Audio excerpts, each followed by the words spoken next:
Прекрасно е чувството кога спроти себе имате човек со кој што можете да разговарате за многу нешта, затоа што има навистина богата биографија, но од друга страна е многу одговорна работа да се обидете да го доближите до публиката за толку кусо време. Има над 200 радиодрами, над 100 улоги во театарот, многу сигнификантни филмски, телевизиски проекти. Работен век разговараме токму во периодот кога се пензионираше, што за уметник не значи апсолутно ништо. Човекот додека е способен да создава, трае неговиот работен век. Јас ја имам среќата вечерва да можам да разговарам со нашиот познат актер Диме Илиев. Добре дојдовте во Астрорум. Добре ве најдов. Благодарам за најавата. Вие едва и наоѓате термин за снимањето, тоа значи дека работите се уште со полна пара. Вашиот драмски театар, матичен театар е многу богат со вашите остварувања, меѓутоа вие како ретко кој македонски актер посветувате внимание низ целиот работен век и на другите театри низ земјава. Дали можам да ве вратам на почетоците и на првата представа, па некако да скокаме малку од Гуран Стефановски, Васил Илјовски, Славко Јаневски, преку Шекспир, Гоголь, Чехов и кој не човек кој што дал многу во драмската уметност. Како почна приказната со вас? Приказната, за оние кои што не знаат или не слушнале уште, почна многу интересно. Ајде, завршивме академија, вечер имавме премиера или дипломска представа, утре дента отидовме на академија. Љубиша Георгиевски професорот ни ги даде оценките. Инаку 3,5 години бев кај Владе Милчин. И колешката Снежа Коневска вика, ајде на по една пијачка во Драмски, тука не е најблиску, отиде повеќе. Кој ќе се видиме, кој не влеговме тамо. И не знам што се случи, наједнаш така едно, после идните мои колеги и колешки, ме нападнаа, не знам, што мислиш, што правиш, јас бев тргнат со едно куферче, тамо од Неготино, уште си го носев.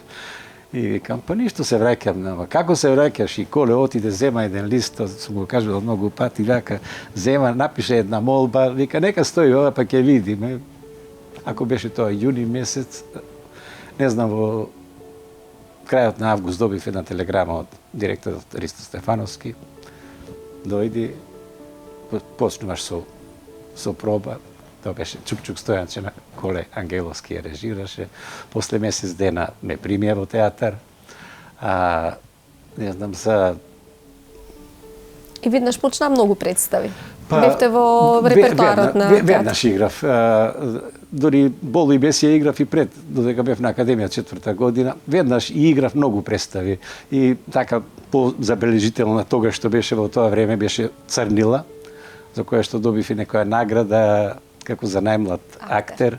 Да, и тогаш знам излезе еден календар од студентски збор, сепак како за млад артист беше тоа многу добро. Ова што прашате Горан Стефановски, после година дена еден човек седи во бифето и ми вика да се запознаеме, јас сум Слободан Унковски. Викам, добро, и седнавме, ми кажува имам текст од Горан Стефановски и не знам сега кој се сеќава на она сослушувањето на Железничарот теледрама. Веднаш ја снимив таа теледрама што направи бум. После уште 10 години се прикажуваше секојаш за тие празници револуционерни, да ги речам. Веднаш вечерта кога таа теледрама се прикажувала, ме виделе луѓе, ме викнаа за филмот Делфина, за 5-6 дена тргнавме за Будва улици тамо и некако се зема она за маец од колото, почна да се врти, да така. И после играш многу, некојаш има и застој, што многу те разочарува кога нема да се видиш на табла, дека те сиво некоја подела. Тоа е типично македонски специјалитет, да, кога некои други нешто одлучуваат за играњето или кога вкусот на режисерите одлучува. Па вкусот на режисерите секогаш има и не сакам да зборам за тоа, има и некои игри внатре во самата куќа. Како си дали си потеркот на директорот, не си па не знам доаѓаат, ај тие што се од тука режисерите знаат и вика ми треба тој ќе ја игра таа улога, ама кога доаѓаат од страна нема зошто да кријам, тоа е познато.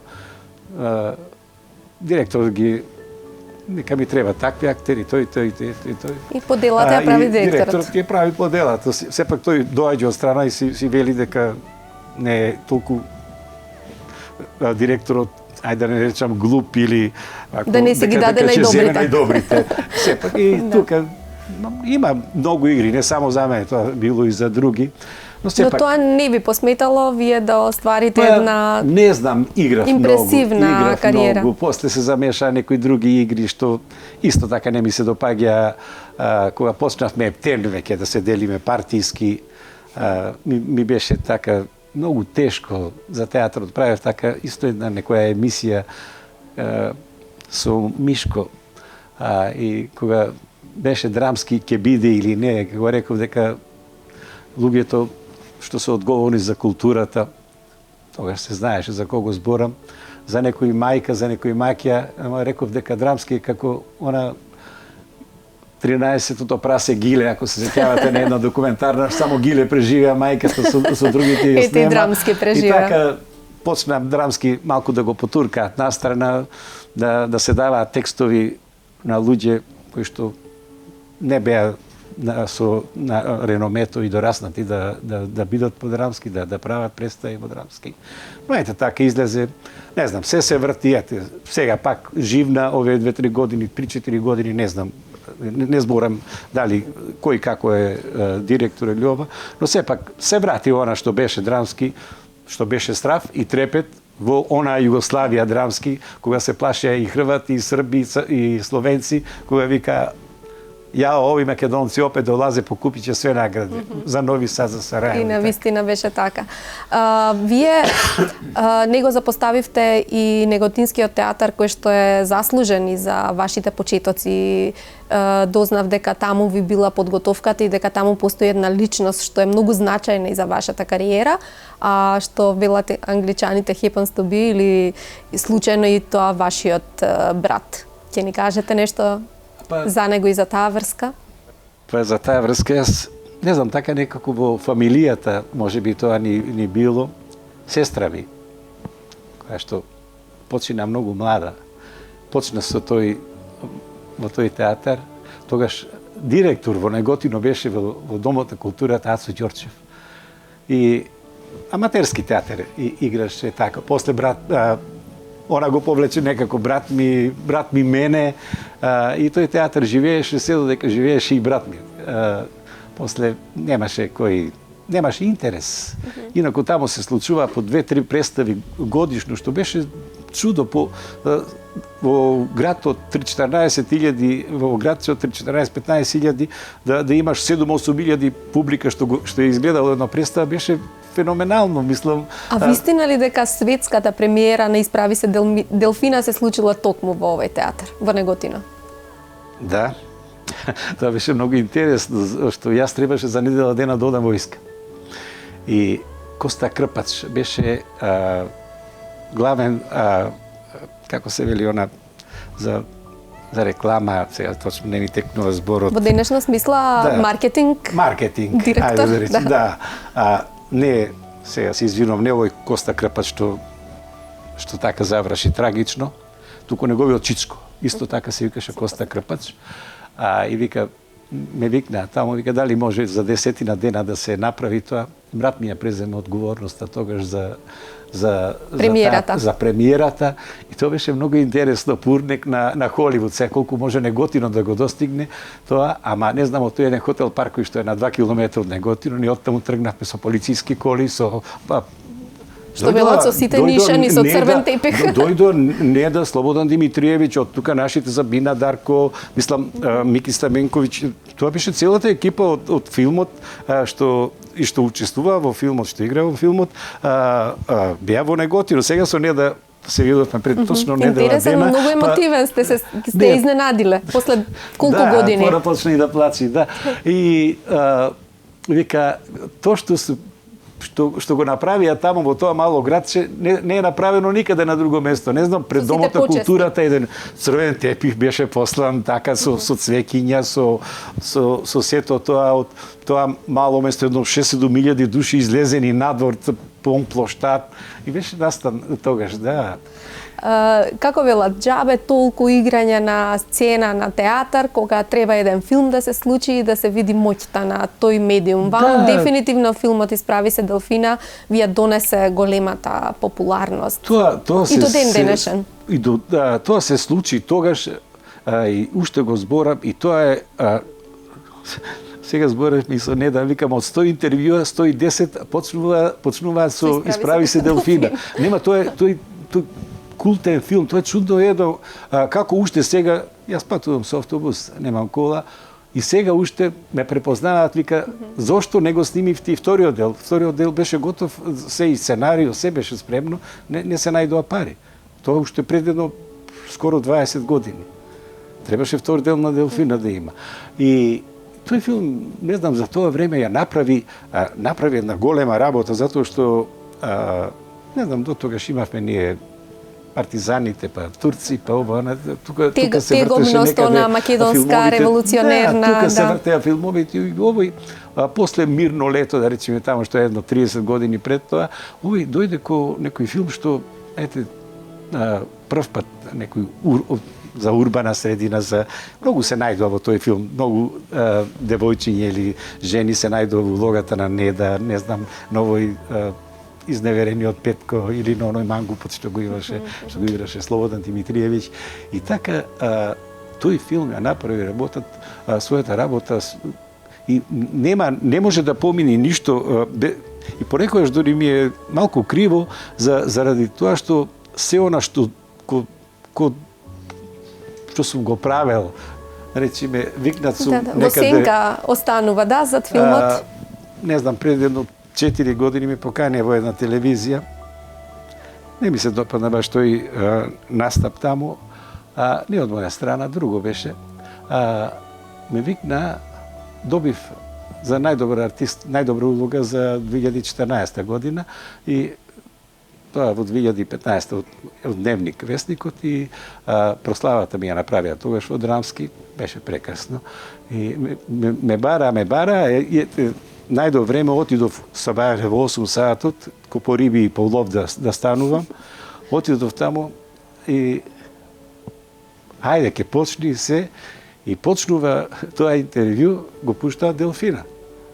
Мислам, она сцена од Делфина. Поводот беше друг, да. И почнува водителот да ме прашува и како Делфина, како... викам да зборуваме за она другото. И сега натаму веќе не сакам, затоа што морав сам да ја водам емисијата. Детето не знаеше што да ме праша, не знаеше зошто сум дојде. Нема, тоа е понатаму ќе ве прашам за театарската критика, а сега ќе ве прашам бидејќи сами ми наметнавте порано ова прашање да ви го поставам. Вистина е дека вие бевте подготвени, вечерва завршувате со представа, да фатите автобус, да одите во Неготино, да одите во риболов, цела ноќ да бидете будни, утредента да дојдете на проба на представа. За таква пасија станува збор? За таква. Чекав со воз или воз, автобус тогаш нема, чекав со воз, некојаш возот место во, не знам, во 10:30 навечер или 11, Дортмунд, Атина, знам како беше, па ќе тргни од тука во каснел, во 1, во 2, во 3, буквално на старата железничка, вамо, чекавме не знам, десетина души со разни пропратни, оние постојани, да не речам жители што се тамо, музиканти и некои други разни личности, женски и така. И јас стигнува во Неготино во 3, во 4, во 5 сабајле, земав пушката или така и одев ете, со брат ми или со некој други одевме на лов или трската поодев по риба или со колеги одевме се бавеле со Ненад Стојановски, со Дади, со Таше, со Лазе.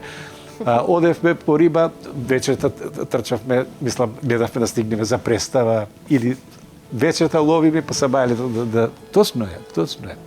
Толку многу. Сега не одам, немам друштво. Немам друштво, а ми се оди. Имате уште една голема пасија. Се надевам дека нема да ме прекорите што нема да зборуваме за глума, ама знам дека сте, како што велат, со краток фитиль кога игра Вардар ракомет. Толкав фан сте на Вардар? Па сум и одам, ги гледам тука кога играат. Понекои работи ме нервираат. Не, дали ќе изгубат или не, добро, ретко тука губат, изгубија сега скоро. Ме нервираат некои работи што, речеме, од публиката, што и во спортот, како и кај нас, уметноста е замешана многу политиката, па место да се навива за Вардар или за ова, некој слушаш други пароли, други извикувања, друго се... Тоа не чини да се, кога се меша политиката секаде и во спортот и во уметноста. Инаку многу го сакам ракометот. И сега со помош на едно ваше милениче, тоа е кучката, птичар, така, да ве вратам пак на театарските штици. Како така се случи премиера со вашата ќерка, со кучето, во првата нејзина представа? Па, не знам, тоа беше кај Коле, игравме. Коле Ангеловски. Ладало представата и му требаше... Голдони, така? Голдони? Голдони. Лазе Манасковски беше ловџија и требаше куче. И Коле вика, абе, јас да ја донесам мојата, он има лабрадора, ама не е таа мирната. Сите. Па се знае чие куче, на Диме, вика.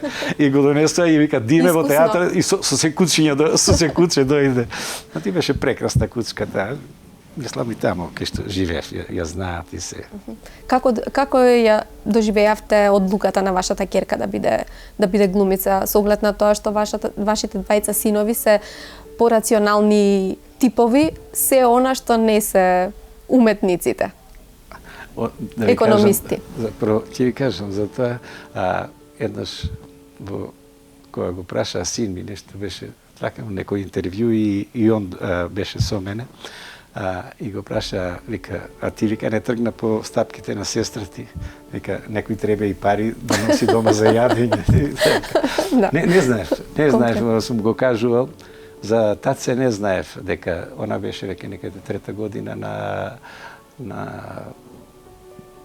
метеорологија, не знам, на природно-математички физика, тамо не знам што е, како се вика тој факултет точно. И се припремала сама, не знам, ми помагал некој колега, се припремала, отишла првиот приемен го положила со највисоки оценки. Не знам, и една вечер тамо ја гледам плаче нешто, не знам што е, вика на жена ми што е, вика, нека ти каже. И она, јас, тато, и кога ми кажа и реков, од мене немаш Амин. Ко за брак да се работи, викам, не ми беше за друго, ми беше, не ли гледа како живееме, што е, која е нашата работа, кои се жртвите, секоја работа си бара своја, ама знаев дека тоа е еден живот, може би вака изгледа убав и сето тоа лесен, се. Нашата работа е многу тешка. И не знам, еден ден појма немав, после неколку дена, отидов, знам дека Кире Ристевски, покојниот колега, прекрасен колега, ќе зема класа, а Данчо Чевревски бевме класа, јас и Данчо. И отидов, он беше декан, и тргнав на академија да им кажам да ја бутнат на вториот испит. Да ургирате. Да ургирам да ја бутнат, сите... Ургираат за примање. После ќе ви кажам зашто. И само што ќе влегувам на Академија Русумир Богдановски. И ти си тука. Оди, полна академијата со глумци денес. Што му е? Па сите се тука ургираат за децата, викаш. Приемниот испит е денес. Јас, не знам, се свртев, си отидов у Драмски, седам и после еден саат дојдо некои колеги мои, што биле тамо, а вика, лесно ти е тебе. Она е, со, не знам, 10 бода, 15 над сите. Ти сигурен си дека ќе ја примат. Добро, јас чутев, ништо не направив. И вечерта само ми звони Данчо и ми вика, Димо, не знаеш ми и ние, девојчето се сврте, вика, да си оди и рековме, чекай сега, Кире, и рекол, а Бог да нешто Диме, нешто неготино, да не имаш некоја врска со Диме или Не знаеле дека ви е керка? Не. И она рекла, па татко ми е. И, зошто така викаш, па татко ми? Па он не знае. И му рекол, Данчо, сега го обравме постава, што прави. И Данчо ми се јавува, демек, ќе ургира кај мене и јас му кажам на Данчо некои убави муабети што се ги имаме ние меѓу нас, така и на крај му реков, што сакаш прави? Абе, досега била твоја, сега е моја, Данчо вика. Земи си ја, му викам, добро. И не отидов 4 години, ниту на испит, ниту ништо. Не од некој инат. Повеќе ми беше од така што, не знам, ми беше криво што го фати тој пат. Мислам дека некоја посигурна професија, помирна. И отидов на дипломската и кога видов една орлица од глумица, ми се исполни срцето и сега така е. Некој време позира. Вчера имаше представа Снежана, алтернација играат со Калина. И ега, некоја пауза има од едно 2-3 години, така сум. Едно детенце, па друго, и така е. Имате Ама пак се враќа. двајца внуци?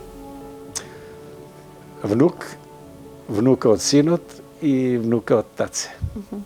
Ги поправате оценките или ги надградувате од она кога бевте татко и сега кога сте дедо? Сигурно е поинаква перспективата. Вака кога ќе ми речат нешто дома, а ова како, не знам, таце придржи го детето, ќе го фатам, ама викам поскоро земи го и вика, бе, нас еднаш не фати, ја не фатив дете у рак. Ја не знам, не се вртев дома, не бев дома, не знам. Тогаш уште па едно 2-3 години живеевме одделно со жена ми, она во Неготино со децата беше, јас бев тука сам, немавме стан, беше патував и така. И наеднаш дојдоа две деца, ми донесе некои дечиња тука и така. Мои ли се или не? Не знам, не се сеќавам кога порасна, како порасна, што било. И така, а знам тоа дека дете не фати бебе или дете мало во рака, тоа оди во прилог на вашата сопруга. Додека не почне да оди, а тоа е наш Мицев, психијатарот. Многу добро го кажа зошто внуците после се мили или ги сакаме, заради тоа што за нашите вика немаме време. Да. И тоа е точно. Ево, ова што ви го реков не е од Мицев дека нема време. Буквално два пати кога си на работа, многу представи имавме по 10-9 премиери. И понекогаш се случуваше во две паралелно играш на две проби одиш. Навечер нон-стоп представи. Имав по 24-25 представи. И треба да се честите на вашата сопруга што ви подарила готови личности и сега вие уживате во плодовите од нив, значи во внуците. Сега имате повеќе време. Како сум така за никаде да речам пензионерски, тука они ми се така на радост те развеселуваат. Но пензијата не значи дека ќе престанете со глумење. Сте размислувале до кога ќе глумите, ќе го чекате внатрешниот глас да ви каже дека е доста или просто кога ќе кажи ќе знам. Јас викам додека држи мозокот и додека држат нозете, штета и греота ако може да и ако треба некаде дали во нашиот, дали во некој друг театар, штета е за артист да отиде во пензија. Нешто се случува овие 4-5 години гледам. Се нешто нема пари, па се избегнуваат да се земат луѓе од страна, од пензионери, кај нас играле секогаш. Дури се правеа представи за кога се оди во пензија и така. Се избегнуваат да се земат пензионери, чинело тоа многу издатоци. Кои се тие издатоци, ако не знам, еве јас ќе спомнам пред некое време, нема ни година и пол, Чоре ми кажа дека отишол, нешто се збореше за една представа, дали ќе остане или не, отишол тамо во управата и рекол, од кај знаете ви јас колку пари ќе барам и дали ќе побарам пари. Да, прво треба да го прашаат. Да, јас не сакам представата да умри. Вие знаете ли што е артист? Зошто тука сме останали 44 години живеем во тој театар. Зошто ја може и без пари да играм. Да не седам дома, да имам нешто што да работам. Како што направи Екрем Хусеин Балетанот, играше до последниот момент и вистина беше повителен и од младите. Не може сега да речемејате после мене или уште за година-две, во театарот ќе се створи еден, не е тоа вакуум, ама 20 години се помали другите артисти. Генерацијски, да. Голема дискрепанца. И сега ти да земаш бради и ова и она, друга е патината, не знам, на Ѓокица, на Чоре, не знам, Гоце или мојата. Многу трошите на пудра, може би. Заради белезите од животот и улогите. Јас трошам, затоа не се шминкам никога. Некога треба да се шминкам, имам и некои многу тешки И тоа сакав да кажам, се случуваат некои неубави, не така, демек, ако од страна земиш, па ќе те кошта многу, не знам, за представите се малку пари. А тоа на штета на конечниот производ оди. Нека му мисля директорите. За жал, за многу личности говориме кога имаат некој јубилеј, кога ќе заминат во пензија, тогаш се бараат да се направат резимеа, да се согледа големината, актерската, уметничката големина. И сега да ве прашам, ако треба да извлечете, што е она што ќе го паметите цел живот, знам дека сите улоги ви подеднакво сте се вложиле, тоа несомнено. Нешто што ви остана желба, а што бара некој да е во возраста во која што сте, за да не мора толку да се шминкате, туку реално да одглумите некоја улога? Па, никогаш не сум имал желба да, некоја личност, ми спомнувале сега си за крал Лир или не знам за ова зона, никогаш не сум имал таква желба. Пред до 4 години играв еден старец со деменција. Тоа што преска што спомнав и што ја добив наградата. Тоа се тие години. Тоа се тие години, дури лекари, специјалисти за таа болест доаѓаа, па и ваши колеги, Александар кој што нон-стоп таа магична сцена ја прави, вика тоа ја играш исто како еден човек мој многу близок, вика, се е тоа е истото, тоа е тоа. Овој лекарот ми вика, тоа се моите пациенти. Еден наш реномиран режисер ми рече вечерта, вика, улогите што ги правиш, Диме, се за посебно ова, за изучување на академија како се прави улога. Така што, еве сега ова во четврток, значи на 24-ти, јас сега може би нешто откривам кога е ова емисија и како. Без разлика. На 24-ти имаме фестен и тоа ми е првата представа што ќе играм како пензионер, каде што играм еден 60 годишен човек. Тоа е случка по вистински настан, по данска представа која што се игра во 13 земји во светот.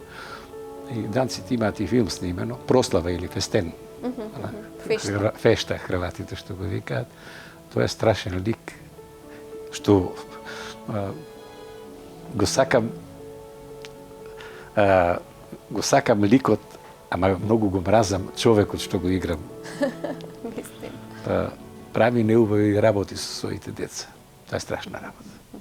А тоа го гледаме секој ден по телевизија и по... Знаев јас дека минутите за овој разговор ќе бидат малку да опфатиме целата ваша кариера, но денови ве читаме интервјуа со вас, гледаме, невозможно е да проговориме за секој еден лик, особено што вие сте ги креирале до максимум, исполнети, не достига театарска критика, такви теми нема да отвораме, многу нешта треба да се вратат на колосекот на кој што биле од оние најсветлите денови на драмскиот театар.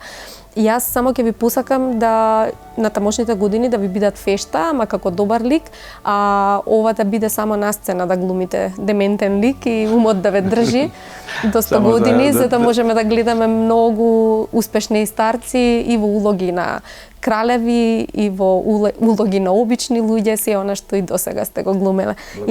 И на крајот ќе ви подарам, тука имаме го имаме Џон Клис, Стенли Кјубрик, но не знам дали ќе се сложите да прочитате биографијата на Вуди Ален, непокорниот живот на Вуди Ален. И тоа е еден приватно лош лик, меѓутоа како уметник филмски од прва година на академија